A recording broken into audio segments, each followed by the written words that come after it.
अस्सलाम वालेकुम। हमारे चैनल पर आपको खुशामदीद। उम्मीद है कि आप खैरियत से होंगे, खैर आफियत से होंगे। आज मैं आपको पढ़ाऊंगी रमूज़ औकाफ। उर्दू ग्रामर के रूह से हम देखेंगे कि रमूज़ औकाफ क्या हैं। सबसे पहले हम ये पढ़ेंगे और उसके बाद ये इसकी रमूज़ औकाफ की जो अलामतें हैं उसके बारे में मैं आपको समझाऊंगी, ठीक है। लेकिन सबसे पहले आपने अगर हमारा चैनल अभी तक सब्सक्राइब नहीं किया तो अभी सब्सक्राइब कर लें ताकि फ्यूचर में आने वाली वीडियोस भी सबसे पहले आपके पास पहुंचे और आपकी जो है उर्दू लेक्चर्स के हवाले से, उर्दू एग्ज़ाम्स के हवाले से तैयारी अच्छे से होती रहे। तो शुरू करते हैं।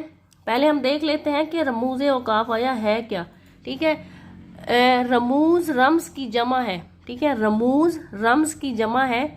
रम्स का मतलब है अलामत, ठीक है। रमूज़ औकाफ होती है अलामतें। उर्दू में जो अलामतें होती हैं जो हम लगाते हैं, कोमा, वावैन, इशारिया, फिजाइया, मतलब इस तरह की जो अलामतें हैं आगे मैं आपको दिखाती हूँ, पढ़ाती हूँ, ठीक है। उसके बाद है औकाफ वक्फ की जमा है। रमूज़ जो है, रमूज़ जो लफ्ज़ है वो रम्स की जमा है और रम्स का मतलब है अलामत। इसके बाद लफ्ज़ आ गया औकाफ। औकाफ जो है वक्फ की जमा है। वक्फ लफ्ज़ की जो अगर जमा बनाया जाए, उसको जमा में किया जाए तो वो औकाफ बनता है, सही है। वक्फ का मतलब है रुकना, ठीक है। वक्फ का मतलब है रुकना।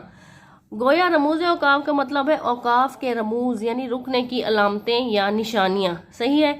यानी अलामतें या निशानियाँ एक जुमले को दूसरे जुमले से या उसके एक हिस्से को दूसरे हिस्से से या लफ्ज़ या हर्फ को दूसरे लफ्ज़ या हर्फ से अलग करती हैं। ये कुछ अलामतें होती हैं, रुकने की अलामतें, जुमले को आगे बढ़ाने की अलामतें हो गई, ठीक है। एक जुमले के एक हिस्से को दूसरे हिस्से से मिलाने के लिए, किसी लफ्ज़ या हर्फ को दूसरे से मिलाने के लिए, मतलब इबारत जो होती है उर्दू इबारत, उसमें एक खूबसूरती पैदा करने के लिए, पहचान बनाने के लिए कि कोई जुमला कैसे शुरू हो रहा है, कैसे ख़त्म हो रहा है, और मुख्तलिफ उसमें जो अलामतें होती हैं, निशानियाँ होती हैं, उसको इस्तेमाल को कहते हैं रमूज़ औकाफ, ठीक है। अगर रमूज़ औकाफ यानी रुकने की अलामतें ना हो तो सारी इबारत या जुमले तवील और मुसलसल हो जाएंगे, सही है। यानी तवील और मुसलसल हो जाएंगे। अब देखिए, सबसे पहले मैं आपको ये बताऊं, हो जाएंगे, लाइन ख़त्म हुई, ये अलामत आ गई, ठीक है। आपको नज़र आ रही होगी, ये अलामत आ गई। ये मतलब यहाँ पे एक वक्फा आ गया है, उसके बाद अगली बात शुरू हो रही है, सही है। तो उन्हें समझना बहुत मुश्किल हो जाएगा। उसमें एक खूबसूरती नहीं होगी, बस एक लिखते जाओ, उसमें कोई अलामतें नहीं है, कुछ नहीं है। समझ से बाहर होगा कि बात किस सवाल में की जा रही है, या कोई इल्म दिया जा रहा है, या किसी से कोई सवाल पूछा जा रहा है, बात को ख़त्म किया जा रहा है, ये नस्र है, शायरी है, क्या है, कुछ समझ नहीं आएगी, कोई रब्त नहीं होगा। लिहाजा रमूज़ औकाफ की वजह से इबारत या जुमलों को समझना आसान हो जाता है। उर्दू में इस्तेमाल होने वाले रमूज़ औकाफ दर्ज झेल हैं, ठीक है। उसकी जो अलामतें हैं रमूज़ औकाफ की हम पढ़ते हैं। पहला है ख़त्मा। ख़त्मा की अलामत, ये जो मैंने ऊपर आपको लगा के ये दिखाई है, ये ख़त्मा की अलामत है। ये इसका वही निशान देखें, यहाँ पे है ख़त्मा की अलामत, ये ख़त्मा की अलामत है, सही है। उर्दू में इसकी हैसियत अंग्रेज़ी के फुल स्टॉप की तरह है। मतलब इंग्लिश में आप लिख रहे हो, इंग्लिश में जब आपकी लाइन ख़त्म होती है तो फुल स्टॉप लगा देते हैं, जैसे ये लगा हुआ है, सही है। तो उर्दू में इसे कहते हैं ख़त्मा, ठीक है। फुल स्टॉप की तरह इसे जुमले के ख़त्म होने पर लगाया जाता है, जहाँ कुछ वक्फा करके आगे पढ़ना शुरू कर देते हैं। मसलन मुझे सैर और सियाहत का बहुत शौक़ है, अब शौक़ है इसके एंड में लगा दिया उन्होंने ख़त्मा, इसके आगे से फिर आप अगली बात शुरू कर सकते हैं। ये बात ख़त्म होगी, उससे बाद अब अगली बात शुरू कर सकें। इसके बाद है वक्फा। ये छोटा सा कोमा है, इसे कहते हैं कोमा।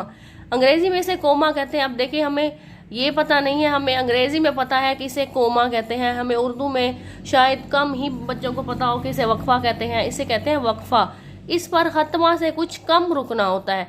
मतलब अगर आप कोई बात कर रहे हैं तो वहाँ पर आप मिसाल के तौर पर आप छोटा सा ऐसे कोमा लगा देते हैं, तो मतलब इसका मतलब यह है कि हमारी बात आगे जा रही है, और फिर आगे से लिखना शुरू कर देते हैं और फिर आगे बढ़ना होता है। वही बात आ गई। मसलन गाय, बैल, भैंस और बकरी घरेलू जानवर है। अब देखिए, गाय लिखा है, उसके साथ ये कोमा लगा दिया है, बैल, ठीक है। अब उसमें कोमा आ गया थोड़ा सा, इसमें वक्फा आ गया है लफ्ज़ों में, सही है। इस अलामत को कहते हैं वक्फा। ये दो अलामतें हो गई। अब आ गई है सवालिया, जिसे हम इंग्लिश में कहते हैं क्वेश्चन मार्क। ठीक है, ये अलामत सवालिया फिक्रे के बाद इस्तेमाल की जाती है। मतलब किसी से हम सवाल कर रहे हैं तो उसके आखिर में हम ये सवालिया निशान लगा देते हैं ताकि पढ़ने वाले को जो है पता चल जाए कि मुझसे सवाल किया जा रहा है। मसलन तुम कब आए, तुम कब आए, अब हम मुझसे पूछ रहे हैं तुम कब आए, उसके आखिर में हम लगा देंगे ये सवालिया निशान। सही हो गया। आप क्या कर रहे हैं, हम सवाल कर रहे हैं ना कि आप क्या कर रहे हैं, फिर उसके आखिर में हम ये लगा देंगे सवालिया निशान, जिसको इंग्लिश में कहते हैं क्वेश्चन मार्क। ठीक है, इसके बाद आ जाते हैं हम इस्तेजाब। इस्तेजाब की ये अलामत है, ये वाली। सही है, एक लाइन उसके नीचे एक नुक्ता, इसे कहते हैं इस्तेजाब। इसे ताज्जुब, हैरानी, खुशी, गम और अफसोस या निदा के मौके पर इस्तेमाल करते हैं। मसलन हाय मैं बर्बाद हो गई, आहा हा मैंने मैच जीत लिया। मतलब हाय अगर हम कोई लफ्ज़ इस्तेमाल होगा तो ये हैरानी वाली बात है, ताज्जुब वाली, गम और अफसोस वाली बात है, तो उसके बाद ये अलामत आई हुई है। सही है, तो हमने मैच जीत लिया, हमने मैच जीत लिया। उफ, उफ के बाद फिर ये अलामत आ गई, ये भी हैरानी वाली बात है, उफ या तकलीफ वाली बात है। कैसी अंधेरी रात है, क्या दिल फरेब नज़ारा है, इसके बाद फिर ये अलामत आ गई। मतलब इसे ताज्जुब, हैरानी, परेशानी के तौर में जो लफ्ज़ इस्तेमाल किए जाते हैं उसमें ये अलामत इस्तेमाल की जाती है।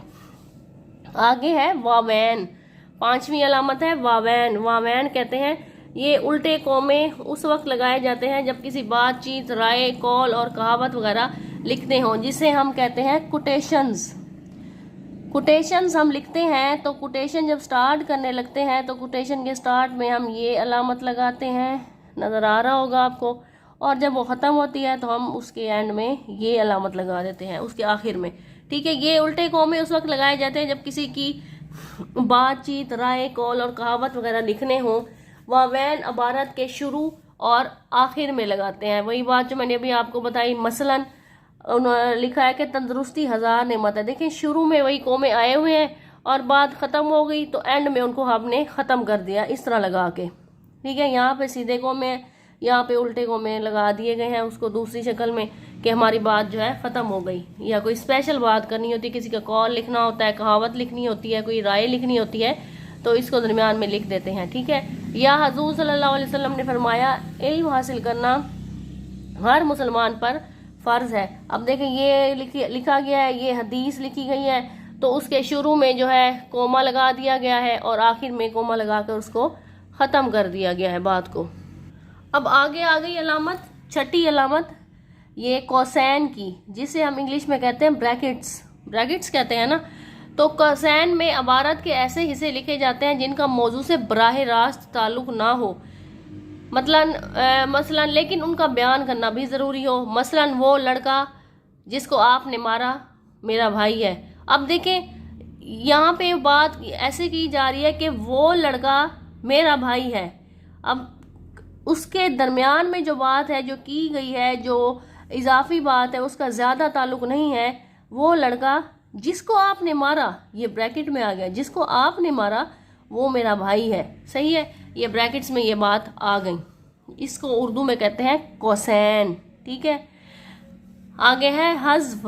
हज़फ़, अगर किसी इबारत या राय या गुफ्तगू से कुछ गैर ज़रूरी हिस्सा ना लिखना हो तो वहाँ चंद छोटे छोटे नुक्ते लगा दिए जाते हैं। मतलब कहते हैं कि किसी इबारत या गुफ्तगू में कोई गैर ज़रूरी हिस्सा है, कोई बात हम लंबी है उसे कह रहे हैं, हम छोटे छोटे आगे से जब बात लिख लेते हैं तो लिख के जैसे ये लिखा हुआ है ना मेरा भाई है, इसके एंड में हम लगा देंगे हज़फ़। ये ऐसे मतलब बात अभी जा रही है, गैर ज़रूरी हिस्सा है, हम नहीं लिखना चाह रहे, उसके आगे ये हमने नुक्ते लगा दिए ताकि ये समझ लिया जाए कि इबारत का कुछ हिस्सा छोड़ दिया गया है। मसलन डूबते को तिनके का सहारा।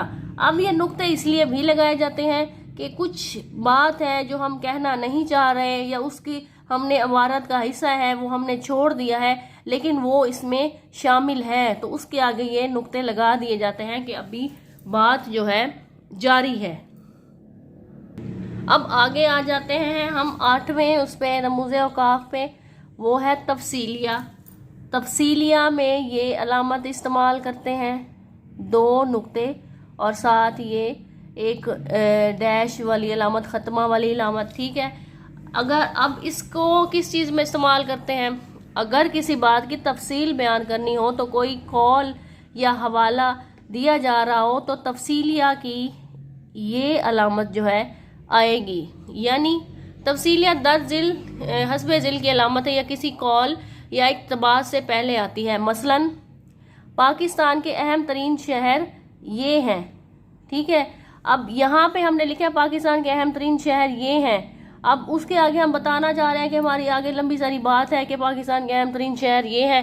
हमने ये अलामत लगा ली और फिर नीचे से लिखना शुरू कर दिया, इस्लामाबाद, लाहौर, कराची, मुल्तान, हैदराबाद, सक्कर, मुल्तान, ये वो जो भी है आप लिखते जाएं कि हमारी बात जो है तफसीलिया में जारी है। अब इसके बाद आ गया पाकिस्तान के अहम तरीन दरिया ये हैं। दूसरी मिसाल आप देखें, अहम तरीन दरिया ये हैं। फिर हमने ये अलामत लगा दी, चनाब, रावी, सिंध, झेलम, सतलुज, ये वो सारा आप इस तरह लंबा करके जो भी आप टॉपिक लिख रहे हैं ये अलामत आप लगाएंगे और नीचे से अपना जो मौजू है उसको लिखना शुरू कर देंगे। सही हो गया। उसके आगे हम आ जाते हैं तखल्लुस पर। तखल्लुस क्या है? ये शायरों की अलामत करने शायरों की अलामतें हैं। शायर अपने नाम के साथ ये जो है उसके आखिर में जो तखल्लुस इस्तेमाल करता है उस पर ये अलामत लगाता है। सही है। शायर गज़ल के आखिरी शेर में अपना मुख्तसर नाम या तखल्लुस इस्तेमाल करता है। तखल्लुस के लिए अलामत ये वाली इस्तेमाल होती है, इसको कहते हैं तखल्लुस की अलामत। वो इस्तेमाल करता है जो तखल्लुस के ऊपर लगाई जाती है। जैसे दिल तो मेरा उदास है नासिर। अब देखिए नासिर जो है शायर का नाम है, नासिर काज़मी का नाम आ गया, शायर जो आप जानते होंगे, तो उसके ऊपर ये अलामत आ गई। सही है, ये अलामत आ गई तखल्लुस की। मतलब शायर अपना जब तखल्लुस आखिर में इस्तेमाल करता है गज़ल के या नज़्म के, तो आखिर में जब उसका नाम आता है तो शायर ये अलामत लगाता है। शहर क्यों साईं साईं करता है। उम्मीद करती हूँ कि आपको ये जो लेसन है अच्छे से समझ आया होगा। अगर आपको पसंद आई है वीडियो तो लाइक करें और अपने दोस्तों के साथ ज़रूर शेयर करें ताकि उनके भी जो है हेल्प हो सके। और हाँ, अगर आपने हमारा चैनल अभी तक सब्सक्राइब नहीं किया तो अभी सब्सक्राइब कर लें ताकि फ्यूचर में आने वाली वीडियोस जो है सबसे पहले आपके पास पहुँचे। Thanks for watching.